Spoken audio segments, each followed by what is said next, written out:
എല്ലാവർക്കും നമസ്കാരം. കുറച്ചു കാലമായി ലൈവിൽ വന്നിട്ട്. അപ്പോൾ ലൈവിൽ വരാനാണ് ഒന്ന്, ഈ ഭഗവത്ഗീത 12-ാം അധ്യായം നമ്മളിങ്ങനെ ഒന്നുകൂടെ ഇങ്ങനെ ഗീത അനുസന്ധാനം ചെയ്യുന്ന സമയത്ത് അത് നോക്കുകയായിരുന്നു. അപ്പോഴാണ് നമ്മുടെ ശബരിമലയുമായി ബന്ധപ്പെട്ട് ശരിയായ ആ താത്പര്യത്തെ തന്നെ ഹനിക്കുന്ന വിധത്തില് പലരും പല അഭിപ്രായങ്ങൾ പറയുന്നതുമൊക്കെ വാസ്തവത്തില് ഏത് മതത്തിന്റെ തീർത്ഥയാത്രകളും ഇത് വാസ്തവത്തില് തീർത്ഥയാത്രകളാണ്. ഇപ്പോ ഇസ്ലാം മതത്തിലാണെങ്കിൽ ഹജ്ജ് കർമ്മം നിർവഹിക്കുക എന്ന് പറയുന്നത്, ക്രിസ്തു മതത്തിലേക്കാണെങ്കിൽ വിശുദ്ധ നഗരങ്ങളിലേക്ക്, ഇപ്പോൾ ജെറുസലേമിലേക്കോ അല്ലെങ്കിൽ അതുപോലുള്ള അതത് സംസ്ഥാനങ്ങൾക്ക് പ്രത്യേകം ശബരിമല പോലെ ഉള്ള ചില സ്ഥലങ്ങളുണ്ടാവും, അവിടേക്ക് പോവുക. ഇതിനെയൊക്കെ തീർത്ഥാടനങ്ങൾ എന്നാണ് നമ്മൾ പറയുക. ഈ തീർത്ഥാടനങ്ങൾ ഒരിക്കലും ഒരു സുഖവാസ കേന്ദ്രങ്ങളല്ല. അപ്പൊ തീർത്ഥാടനങ്ങൾ എപ്പോഴും നമ്മളെ തീർത്ഥീകരിക്കാനുള്ള, നമ്മളെ ശുദ്ധീകരിക്കാനുള്ള, തീർത്ഥാടനത്തിന്റെ ഏറ്റവും പ്രത്യേകത എന്ന് പറയുന്നത് വിപരീതങ്ങളായ സാഹചര്യങ്ങളെ നമ്മൾ എങ്ങനെയാണ് അതിനെ നേരിടുന്നത് എന്നുള്ളതാണ്. അപ്പോൾ ഒരു ലക്ഷ്യത്തെ സാക്ഷാത്കരിക്കുന്ന ആ തീർത്ഥഘട്ടത്തിൽ എത്തുന്നതിന് മുന്നോടിയായി മുൻപിൽ നമുക്ക് എന്തൊക്കെ നേരിടേണ്ടി വരുന്നു എന്നാണ്. ശബരിമല തീർത്ഥാടനത്തെക്കുറിച്ച് പറയുമ്പം നമ്മളെ സ്വയം സജ്ജമാക്കുന്ന ശരണം വിളികളുണ്ട്. അതിലേറ്റവും പ്രധാനപ്പെട്ടതാണ് ആരെ കെട്ടും കെട്ടി ശബരിമലയ്ക്ക്, ആരെ കാണാൻ, സ്വാമിയെ കാണാൻ. അപ്പൊ ഞാൻ ഈ കെട്ടുമുറുക്കുന്നത്, കെട്ടിനകത്ത് ഇതൊക്കെ വിഭവങ്ങളൊക്കെ വെക്കുന്നത്, ഈ സാമഗ്രികളൊക്കെ വെക്കുന്നത് എന്തിനാണ്? ശബരിമലയ്ക്ക് പോവാനാണ് എന്ന് ഞാൻ എന്നെ തന്നെ ഉറപ്പിക്കുകയാണ്. കെട്ടും കെട്ടി ശബരിമലയ്ക്ക്. എന്തിനാണ് ഞാൻ പോകുന്നത്? ആരെ കാണാനാണ്? സ്വാമിയെ കാണാനാണ്. അപ്പൊ സ്വാമിയെ കാണുന്നത് എന്തിനാ? സ്വാമിയെ കണ്ടാൽ മോക്ഷം കിട്ടും. മോക്ഷമാണ് എന്റെ ലക്ഷ്യം. അപ്പൊ ആ മോക്ഷത്തിലേക്കുള്ള മാർഗത്തിൽ എനിക്ക് എന്തൊക്കെ തടസ്സങ്ങളായിട്ടുണ്ട്? ആ തടസ്സങ്ങളായിട്ടുള്ളതിനെയാണ് ഒരു ലളിതമായിട്ട് കല്ലും മുള്ളും എന്ന് പറയുന്നത്. അത് വിപരീതങ്ങളാണ്, കല്ലും മുള്ളും. ആ വിപരീതങ്ങളെ ഞാൻ എങ്ങനെ സ്വീകരിക്കും എന്നുള്ളതിനാണ് കല്ലും മുള്ളും കാലുക്ക് മെത്ത. എനിക്കത് പൂമെത്ത പോലെയാണ്. അപ്പൊ ഏതൊക്കെ വിപരീതങ്ങളായിട്ടുള്ള സാഹചര്യങ്ങളാണെങ്കിലും അതെല്ലാം തന്നെ ഒരു ഭക്തൻ എന്ന നിലയിൽ ഞാൻ അതിനെ സ്വീകരിക്കുന്നത് അനുകൂലമായിട്ടാണ്. ഇതിപ്പോ ശബരിമല തീർത്ഥാടനത്തിന്റെ കാര്യത്തിൽ മാത്രമല്ല. ഇപ്പൊ കൈലാസയാത്ര, കഴിഞ്ഞ 4 വർഷമായിട്ട് കൈലാസയാത്ര, കോവിഡിന് ശേഷം കൈലാസയാത്ര ഇന്ത്യക്കാർക്ക് നിഷേധിക്കപ്പെട്ടിരിക്കുക. ചരിത്രത്തിൽ ആദ്യമായിട്ട് അങ്ങനെ. നമ്മൾ ഇന്ത്യ ചൈനയായിട്ട് പല ബന്ധങ്ങള് വഷളായ സമയത്ത് പോലും നമുക്ക് കൈലാസയാത്രയിൽ മുടക്കമുണ്ടായിട്ടില്ല. പക്ഷെ ഇപ്പൊ കഴിഞ്ഞ 4 വർഷമായിട്ട് കൈലാസയാത്ര പൂർണ്ണമായിട്ട് മുടങ്ങിയിരിക്കുന്ന ഒരവസ്ഥയാണ്, ഒരു ദുരവസ്ഥയിലാണ്. അപ്പൊ കൈലാസയാത്ര പോകുമ്പോഴും ഇതുപോലെയാണ്. ഒരുപാട് തടസ്സങ്ങൾ നമ്മുടെ മുന്നിലുണ്ട്. പക്ഷെ അതിനെയൊക്കെ അതിജീവിച്ച് എങ്ങനെയാണ് നമ്മൾ മുന്നോട്ടേക്ക് പോകേണ്ടത് എന്നുള്ളത് ദൃഢനിശ്ചയം എടുത്തിരിക്കുന്ന ഓരോ ഭക്തന്റെ അളവുകോലാണത്. ഭക്തൻ അതിനെ എങ്ങനെയാണ് തരണം ചെയ്യുന്നത്? ഈ വേദാന്ത ശാസ്ത്രത്തിൽ, നമ്മുടെ അധ്യാത്മശാസ്ത്രത്തില് ഭക്തന്മാരുടെയൊക്കെ, അതിപ്പോ ഏത് മതത്തിൽപ്പെട്ട ആളുകളുടെ, യേശുദേവന്റെ ആണെങ്കിലും പ്രവാചകനായിട്ടുള്ള മുഹമ്മദ് നബിയുടെ ജീവിതം എടുക്കുകയാണെങ്കിലും, അല്ലെങ്കിൽ അതുപോലുള്ള ആളുകൾ, അതിനെ പിൻപറ്റി വന്നിട്ടുള്ള മഹാത്മാക്കൾ, അത് ഏത് മതത്തിന്റെ ആളുകളെ എടുക്കുകയാണെങ്കിലും അവരൊക്കെ അനുഭവിച്ചിട്ടുള്ള ഈ തരത്തിലുള്ള പ്രതിസന്ധികളെ തരണം ചെയ്യുന്നത് എങ്ങനെയാണെന്ന് അവർ നമ്മളെ പഠിപ്പിച്ചിട്ടുണ്ട്. അപ്പോ തീർത്ഥാടനത്തിൽ പ്രത്യേകിച്ചും അതൊരു പിക്നിക് പോലെയല്ല. തീർത്ഥാടനത്തിൽ ദുരിതങ്ങൾ ഉണ്ടായിരിക്കുക എന്നുള്ളത് അത് ഭഗവാൻ തരുന്നതാണെന്നാണ് ചിന്മയാനന്ദ സ്വാമികൾ പറയാറുണ്ട്. ഈ പ്രസാദം നമുക്ക് കിട്ടുമ്പോൾ ഇടയ്ക്ക് കല്ലുണ്ടാവുന്ന, ആ പ്രസാദത്തിൽ നിന്ന് നമുക്ക് നല്ല പ്രസാദമായിരിക്കും, പാൽപ്പായസത്തിലോ അല്ലെങ്കിൽ ശർക്കര പായസത്തിലോ ഒക്കെ, അത് കഴിക്കുമ്പോൾ ഒരു കല്ലങ്ങോട്ട് കട്ടിക്കും. അപ്പൊ അതെന്താണെന്ന് പറഞ്ഞു കഴിഞ്ഞാൽ അതാണ് ജീവിതം എന്നാണ്. അപ്പൊ ഈ ജീവിതത്തിൽ ഇടയ്ക്ക് അതും ഉണ്ടാവും. അതിനെ പ്രസാദമായിട്ട് അങ്ങോട്ട് സ്വീകരിച്ചോളണം എന്നാണ്. അപ്പൊ പറഞ്ഞു വന്നത്, ഒരു ഭക്തന്റെ മുന്നില് 3 തരത്തിലുള്ള തടസ്സങ്ങളാണ് അല്ലെങ്കിൽ ദുഃഖങ്ങളാണ് ഭക്തൻ നേരിടേണ്ടത്. അതിന് വേദാന്തത്തിൽ പറയും ആദിദൈവികം, ആദിഭൗതികം, ആധ്യാത്മികം എന്നാണ്. അപ്പൊ ഒരു തീർത്ഥാടകൻ ഒരു തീർത്ഥഘട്ടത്തിലേക്ക് തീർത്ഥാടനം ചെയ്യുന്ന സമയത്ത് നമ്മളൊക്കെ എത്രയോ കാലങ്ങളായിട്ട് ആളുകളെ തീർത്ഥാടനത്തിന് കൊണ്ടുപോകുന്നതാണ്, പ്രത്യേകിച്ച് ഹിമാലയം, കൈലാസം അതുപോലുള്ള സ്ഥലങ്ങളിലേക്ക്. അപ്പൊ ഞങ്ങൾ നേരിടുന്നത് ഇതുപോലെയാണ്, 3 ഭാഗത്തു നിന്നുള്ളതാണ്. ഒന്ന് ആദിദൈവികമായിട്ടുള്ളത് എന്ന് പറഞ്ഞാൽ പ്രകൃതിയിൽ നിന്നുണ്ടാകുന്ന പ്രകൃതിക്ഷോഭങ്ങളാണ്. ഉരുൾപൊട്ടൽ, നമ്മളൊക്കെ എത്രയോ ഹിമാലയ യാത്രയിൽ ഞങ്ങളുടെ കൂടെ യാത്ര വന്നിട്ടുള്ളവർക്കറിയാം, ലാൻഡ് സ്ലൈഡ്, മലയിടിച്ചില് പെട്ട് അങ്ങോട്ടോ ഇങ്ങോട്ടോ പോകാൻ പറ്റാതെ ബസ്സിനകത്ത് കിടന്നുറങ്ങിയ ദിവസങ്ങൾ. അപ്പോ ആഴ്ചകളോളം അങ്ങനെ കുടുക്കിൽപ്പെട്ടിട്ടുണ്ട്. പക്ഷെ എന്നാലും എല്ലാവരും ലക്ഷ്യത്തിലേക്ക് ഉറച്ചു നിൽക്കുന്നവരായതുകൊണ്ട് അതിനെയൊക്കെ തരണം ചെയ്ത് അപ്പുറത്തേക്ക് പോകുന്നു. ഈ കഴിഞ്ഞ ആദി കൈലാസ യാത്രയിലും നമ്മൾ വീഡിയോ ഫേസ്ബുക്കിൽ ഇട്ടിട്ടുണ്ടായിരുന്നു.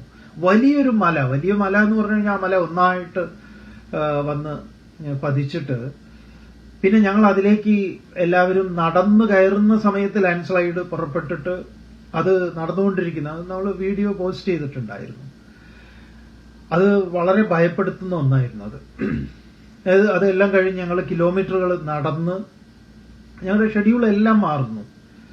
ഇത് തീർത്ഥാടനത്തില് ഏത് തീർത്ഥാടകരെ സംബന്ധിച്ചും ഇതെല്ലാം തന്നെ ആ കഷ്ടപ്പാടുകളും ദുരിതങ്ങളും ഒക്കെ കഴിഞ്ഞ് ലക്ഷ്യത്തെ സാക്ഷാത്കരിച്ച് തിരിച്ചെത്തുന്ന സമയത്താണ് അവർക്ക് അങ്ങേയറ്റം ആനന്ദം ഉണ്ടാകുന്നത്.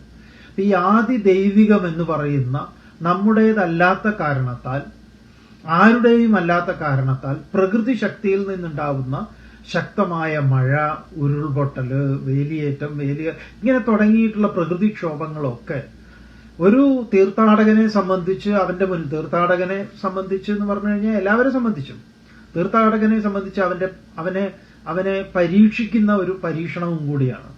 അപ്പൊ അവൻ എങ്ങനെയാണ് അതിന്റെ മുന്നിൽ അതിനെ അതിജീവിക്കുന്നത് എങ്ങനെയാണ് എന്നുള്ളതാണ്.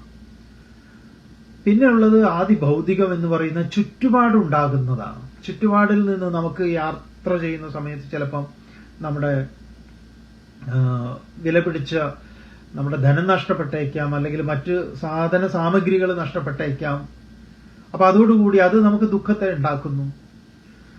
എന്നിട്ടും നമ്മൾ മുന്നോട്ടേക്ക് പോകുന്നു. ഇപ്പൊ ഒറ്റയ്ക്കൊക്കെ യാത്ര ചെയ്യുന്ന സമയത്ത് അങ്ങനെയൊക്കെ ഒരുപാട് അനുഭവങ്ങൾ ഓരോരുത്തർക്ക് ഉണ്ടാവുന്നുണ്ടല്ലോ. എല്ലാം നഷ്ടപ്പെട്ടിട്ടും മുന്നോട്ട് പോകുന്നു. പിന്നെയുള്ളത് അത് അതിഭൗതികമാണ്, ചുറ്റുപാടുണ്ടാക്കുന്നത്. ചിലപ്പോൾ ഹർത്താൽ വരാം, അല്ലെങ്കിൽ ബസ്സിന്റെ ടയർ എന്തെങ്കിലും സംഭവിക്കാം, അല്ലെങ്കിൽ യാത്രയിൽ മറ്റു പലതും ഉണ്ടാകാം. എന്നാലും മുന്നോട്ടേക്ക് എന്ന് പറയാം. പിന്നെയുള്ളത് അവനവന്റെ ആധ്യാത്മികം എന്ന് പറയും. അവനവന് ചിലപ്പോൾ പനി ഉണ്ടാകാം, അല്ലെങ്കിൽ വെള്ളം മാറി ഭക്ഷണത്തിൽ വ്യത്യാസം കൊണ്ട് വയറിന് കുഴപ്പങ്ങൾ ഉണ്ടാവാം, ലൂസ് മോഷൻ ആവാം. അതോടുകൂടി നമ്മൾ ഈ പരിപാടി നമ്മളൊക്കെ ഗ്രൂപ്പ് യാത്ര പോകുന്ന സമയത്ത് ചിലരിങ്ങനെ ചെറിയ നിസാര കാരണങ്ങളെ കൊണ്ട് അവര് തിരിച്ചു പോവാറുണ്ട്. പക്ഷെ ചിലരങ്ങനെയല്ല. ചിലർ എന്തൊക്കെ ഉണ്ടെങ്കിലും ആ ലക്ഷ്യത്തിലേക്ക് അവര് മുന്നോട്ടേക്ക് പോവുക തന്നെ ചെയ്യും. അപ്പൊ പറഞ്ഞു വന്നത് എന്താണെന്ന് പറഞ്ഞു കഴിഞ്ഞാൽ, പണ്ടൊക്കെ ഇപ്പൊ നിങ്ങൾ ഈ ശബരിമലയിൽ പോകുന്നവര് നിങ്ങളുടെ പൂർവികരായിട്ടുള്ള അച്ഛനോടും അച്ചാച്ചനോടും വല്യച്ഛനോടും അമ്മാവന്മാരോടും ഒക്കെ അവരൊക്കെ പോയിട്ടുള്ളവരാണെങ്കിൽ അവരോട് ചോദിക്കൂ, എത്രമാത്രം ദുരിതം അനുഭവിച്ചിട്ടാണ്. നമ്മളൊക്കെ പോയിട്ടുണ്ട് ശബരിമലയിൽ എത്രയോ തവണ. അപ്പോ ഇന്ന് ശബരിമലയുടെ അവസ്ഥ എന്നൊക്കെ പറഞ്ഞു കഴിഞ്ഞാൽ ഇന്നൊന്നും അത്ര വലിയൊരു ദുർഘടമായിട്ടുള്ള ഒരു കാര്യമേ അല്ല.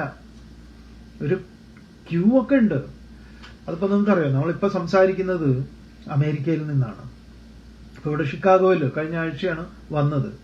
ഷിക്കാഗോയിൽ ഇവിടെ വന്ന ന്യൂയോർക്കിൽ വന്ന് JFKയിൽ വന്ന സമയത്ത് രാവിലെ 1 മണിക്കൂർ ഫ്ലൈറ്റ് ഡിലേ ആയിട്ടാണ് 6:55 വരേണ്ടത് 7:55, 8:30 മണിയോടുകൂടി ആണ് വന്നത്. ആ സമയത്ത് ആ ഫ്ലൈറ്റിലുള്ള ആളുകളുണ്ട്, അതുപോലെ വേറെയും കുറെ ഫ്ലൈറ്റിലുള്ളവരുണ്ട്. ചുരുക്കി പറഞ്ഞാൽ ഒരു 3 മണിക്കൂറോളം ഇമിഗ്രേഷന്റെ അവിടെ ഇങ്ങനെ എന്താ പറയാ, ആയിരങ്ങളുടെ അങ്ങനെ തളം കെട്ടി നിൽക്കുക. കുട്ടികളുടെ കരച്ചിലും ബഹളും. പറയുമ്പോൾ എവിടെയാ? അമേരിക്കയിൽ ന്യൂയോർക്കിലാണ്. ഒരു 1000-ഓളം ആളുകൾ അപ്പോ അവർ പറയുന്നത് എന്താന്ന് പറഞ്ഞു കഴിഞ്ഞാൽ ഈ ഫ്ലൈറ്റുകളൊക്കെ ഒരുമിച്ച് വന്നതാണ് അത്ര. 1500 ആളുകളെ ഹാൻഡിൽ ചെയ്യാൻ പോലും ഇത്രയും വലിയ വികസിതമാർന്ന ഒരു ഒരു ഒരു ഒരു ഇമിഗ്രേഷൻ പോയിന്റിന് തന്നെ വലിയ ബുദ്ധിമുട്ടായിട്ടുള്ളതാണ്. അപ്പൊ ഈ വലിയ ജനത്തിരക്ക്, ഇപ്പൊ നമുക്കറിയാം ഹജ്ജ് കർമ്മം ചെയ്യുന്ന സമയത്ത് ജനത്തിരക്ക് കാരണം ഉണ്ടായിട്ടുള്ള അപകടങ്ങള്, ഒരുമാതിരി ഈ ജനത്തിരക്കിലുണ്ടാകുന്ന അപകടങ്ങളൊക്കെ നമുക്ക് ലോകത്തിന്റെ പല ഭാഗങ്ങളിലും ഉണ്ട്, തീർത്ഥാടന കേന്ദ്രങ്ങളിലും ഉണ്ട്.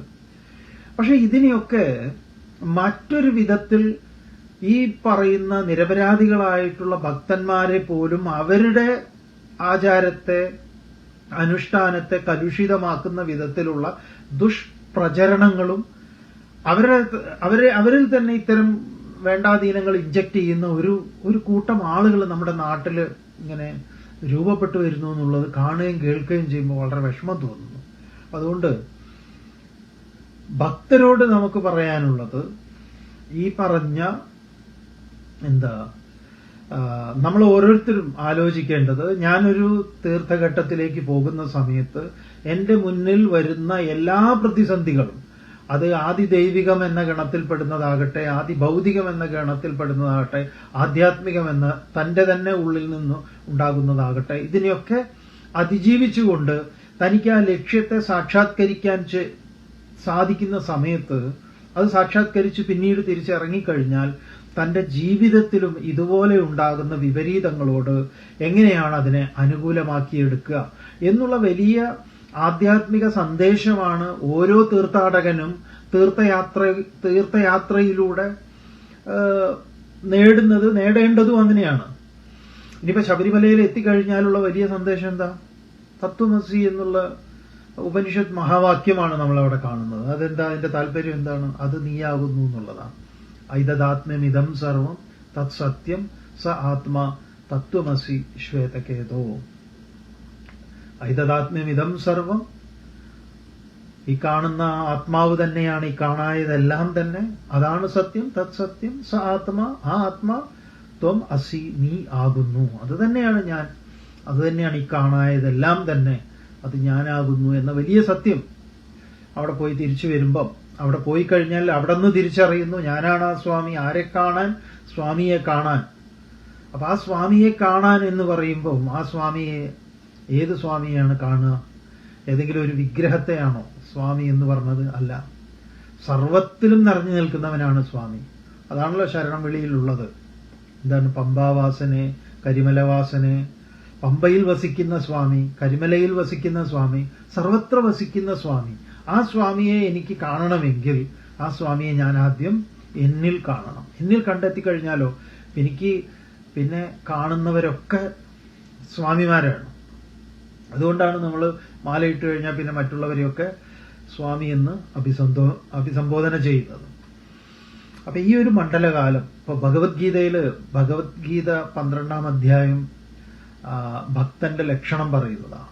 ആരാണ് എന്റെ പ്രിയപ്പെട്ട ഭക്തൻ?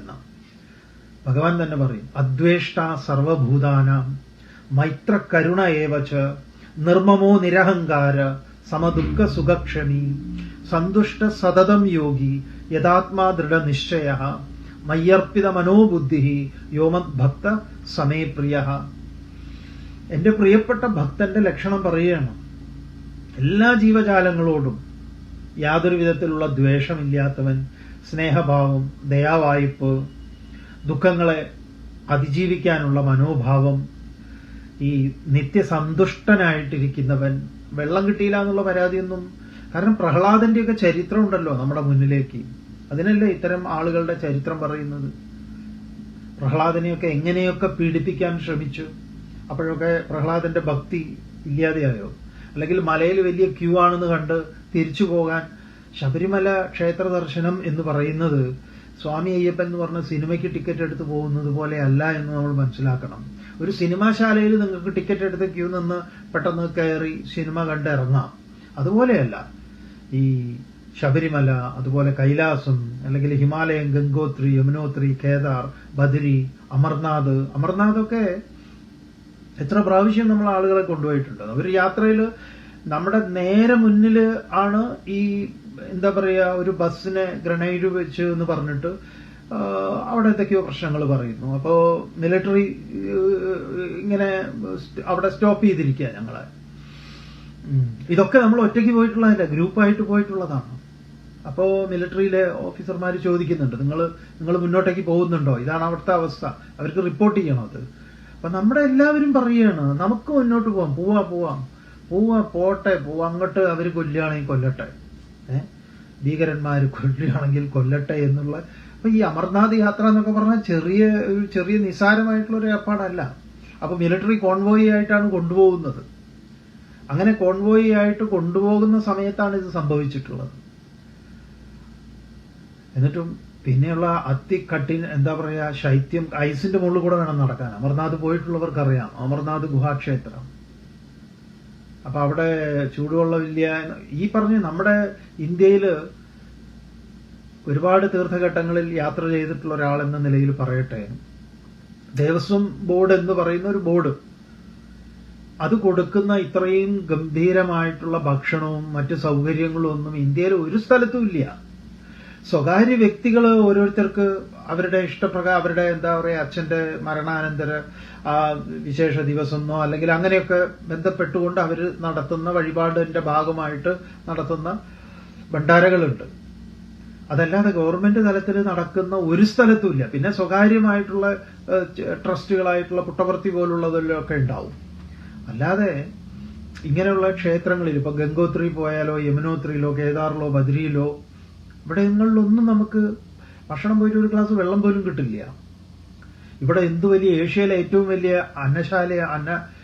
എന്താ പറയാ ക്ഷേത്രമാണ്, വലിയ ഊട്ടുപരയാണ് ഉണ്ടാക്കി വെച്ചിട്ടുള്ളത്. ഇങ്ങനെയൊക്കെ കൊടുക്കുന്ന ഇന്ത്യയിലെ നമ്മുടെ മലയാളികൾക്ക് അഭിമാനിക്കാവുന്ന, കേരളത്തിന്റെ അഭിമാനത്തിന്റെ ഒരു സ്തംഭമാണ് ശബരിമല.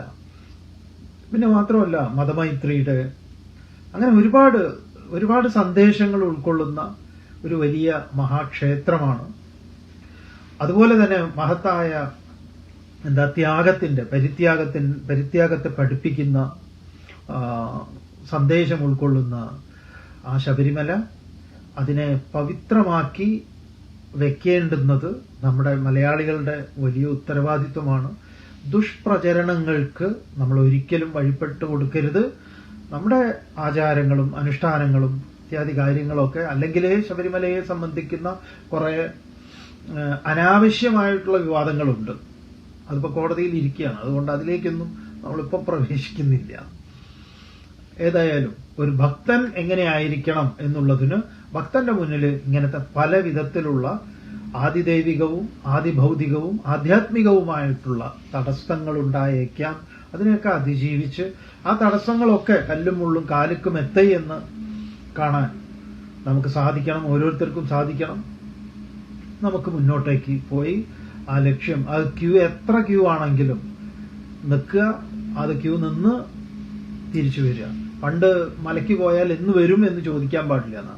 പുലി പിടിക്കാം, ആന ചവിട്ടാം, നരി പിടിക്കാം, പന്നി കുത്താം, ഇങ്ങനെ പലതും സംഭവിക്കാം ശബരിമലയിൽ പണ്ട് കാലത്ത്. അപ്പൊ അത് അത്തരം പ്രശ്നങ്ങളൊന്നുമില്ലല്ലോ. അപ്പൊ ആകെയുള്ള ഒരു പ്രശ്നം എന്ന് പറഞ്ഞാൽ കുറച്ച് ക്യൂ നിൽക്കണം എന്നുള്ളതാണ്. അങ്ങനെ എന്തെങ്കിലുമൊക്കെ വേണ്ടേന്ന് ചോദിക്കാം. ഈശ്വരനെ കാണാൻ അല്ലെങ്കിൽ ഭക്തനെ കാണാൻ നമ്മുടെ ഈശ്വര ക്ഷേത്രങ്ങളിൽ പോലും ഈ പ്രതിഷ്ഠയൊന്നും നേരെ ശരിക്കും അങ്ങോട്ട് കാണാൻ പറ്റാവുന്ന വിധത്തിലല്ല. ചെറിയ അഴികളും ദ്വാരങ്ങളും ഒക്കെ അതിന്റെയൊക്കെ ഇടയിൽ കൂടെ നോക്കണം. ഇതാണ് അതൊക്കെ ഒരു സിംബോളിക്കായിട്ട് അതിനെ വെച്ചിരിക്കുന്നതിന്. കാരണം അത് പെട്ടെന്ന് സാധ്യമല്ല അത് കാണുക എന്നുള്ളത്. അത് കുറച്ച് ദുഷ്കരമാണ്. ആ ദുഷ്കരമായിട്ടുള്ള പ്രവൃത്തി, ആ ദുഷ്കരമായ ഒന്ന് നമ്മുടെ ജീവിതത്തിലേക്ക് നമുക്ക് വരണം. അപ്പോൾ ഇതൊക്കെ ബോണസായിട്ട് കരുതിയാൽ മതി. എന്തൊക്കെ തടസ്സങ്ങളുണ്ടോ ആ തടസ്സങ്ങളൊക്കെ ബോണസാണ്. ആരെ സംബന്ധിച്ച്? ഒരു തീർത്ഥാടകനെ സംബന്ധിച്ച്. സുഖവാസത്തിന് പോകുന്ന ഒരാളെ സംബന്ധിച്ച് അതങ്ങനെ ആയിക്കൊള്ളുന്നില്ല. അല്ലെങ്കിൽ സ്വാമി അയ്യപ്പൻ എന്ന് പറയുന്ന സിനിമ കാണാൻ പോകുന്ന ഒരാൾക്ക് അത് അത്ര അതിന്റെ ആവശ്യമില്ല. അങ്ങനെ അയാൾ ഒരുപാട് ക്യൂ ഒന്നും നിന്ന് ഇത്ര കഷ്ടപ്പെട്ടൊന്നും സ്വാമി അയ്യപ്പൻ സിനിമ കാണേണ്ട കാര്യമില്ല. പക്ഷെ സ്വാമിയെ കാണാൻ ക്ഷേത്രത്തിലേക്ക് പോകാൻ എന്ത് വേണം? കുറച്ച് കഷ്ടതകളൊക്കെ അത് അയ്യപ്പൻ തരുന്നതായിട്ട് കൂട്ടിയാൽ മതി. അതാണ് അയ്യപ്പന്റെ വരദാനമായിട്ട് കൂട്ടുക. അത് ആർക്കൊക്കെ കിട്ടിയിട്ടുണ്ടോ അത്തരം കഷ്ടതകൾ, അതൊക്കെ അവരൊക്കെ ഭാഗ്യവാന്മാരെന്ന് കരുതുക. അതൊക്കെ ഈശ്വര നിശ്ചയം എന്ന് കരുതുക. എന്നിട്ടോ യസ്മാന്നോ ദ്വിജതേ ലോക ലോകാന്നോ ദ്വിജതേ ചയ ഹർഷാമർഷ ഭയോദ്വേഗൈ മുക്തോ യസച മേ പ്രിയ. ഭക്തന്റെ ഏറ്റവും വലിയ ലക്ഷണം പറയുകയാണ്. ആ പരിതസ്ഥിതിയെ യസ്മാന്നോ ദ്വിജതേ ലോക, ലോകത്തിൽ നിന്ന് യാതൊന്നും, ചുറ്റുപാട് എന്തോ ആവട്ടെ, അതൊന്നും തന്നെ സ്വാധീനിക്കുന്നതല്ല. താൻ ചുറ്റുപാടിന് ഒരു പ്രശ്നക്കാരനാവാതിരിക്കുക, ചുറ്റുപാട് എന്താവട്ടെ അത് തനിക്ക് പ്രശ്നമല്ലാതിരിക്കുക, താൻ ചുറ്റുപാടിന് ഒരു പ്രശ്നമാകാതിരിക്കുക. ഇങ്ങനെയുള്ളവൻ ആരാണ്? അവൻ എന്റെ പ്രിയപ്പെട്ട ഭക്തനാണ് എന്ന് ഭഗവത്ഗീത 12-ാം അധ്യായം പറയുന്നു. അപ്പൊ ഭഗവത്ഗീത 12-ാം അധ്യായം പറയുന്ന, മുന്നോട്ട് വയ്ക്കുന്ന വിധത്തിലുള്ള ഒരു ഭക്തനാവാൻ നമുക്ക് ഓരോരുത്തർക്കും സാധിക്കട്ടെ എന്ന് അകമഴിഞ്ഞ് ആശംസിക്കുന്നു. എല്ലാവർക്കും നമസ്കാരം.